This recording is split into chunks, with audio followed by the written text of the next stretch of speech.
La décision du CHU de Reims a été rendue ce jeudi 23 juillet en début d'après-midi. C'est effectivement une surprise, vu l'attitude du docteur Daniela Simon dans ce dossier. On s'attendait à ce que la décision de l'équipe collégiale réinitiée la semaine dernière conduise à l'arrêt des traitements de Vincent Lambert. Il n'en est rien, Vincent Lambert est maintenu en vie. L'équipe du professeur Daniela Simon a décidé plusieurs choses. La première, de s'en référer à son ministère de tutelle, donc le ministère de la Santé, et de saisir le procureur pour deux choses, pour désigner un représentant légal, un tuteur auprès de Vincent Lambert, et également de demander une protection policière autour, en tout cas pour Vincent Lambert et pour l'équipe soignante.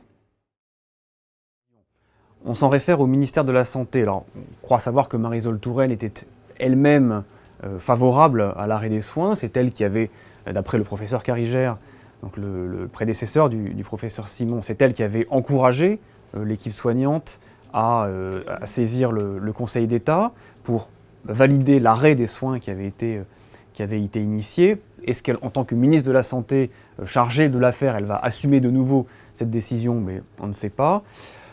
Le tuteur, alors les parents de Vincent Lambert se réjouissent, hein, si on veut le protéger, c'est donc que notre fils est vivant, très bien. On peut aussi y voir une façon de mettre la famille d'un côté comme de l'autre sur la touche, en désignant ce tuteur légal, en fait cette personne de confiance que Vincent Lambert n'avait pas évidemment désigné avant son accident, ce qui complique terriblement l'affaire.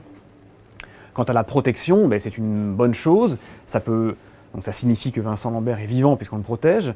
Ça peut aussi signifier qu'on redoute les actions de tel ou tel membre de la famille. Donc ça n'est pas un climat très serein et très apaisé autour de ce patient. Les suites de l'affaire sont multiples. Donc qui va être cette personne, ce tuteur légal? Quel va être le positionnement du ministère de la Santé? Il y a toujours une plainte au pénal qui est en cours pour tentative d'assassinat pour l'arrêt des traitements, voilà 2 ans. Le procureur s'en saisira, il est en vacances actuellement, il s'en saisira à la rentrée. Donc cette plainte au pénal court. La procédure bien sûr est suspendue pour l'instant, il n'y aura pas d'arrêt des soins, donc Vincent Lambert est maintenu en vie pour une durée indéterminée. Et il y a cette question également en suspens, pourquoi la demande des parents et de ses défenseurs de le changer en fait de centre n'est pas acceptée? Pourquoi cette demande reste en suspens?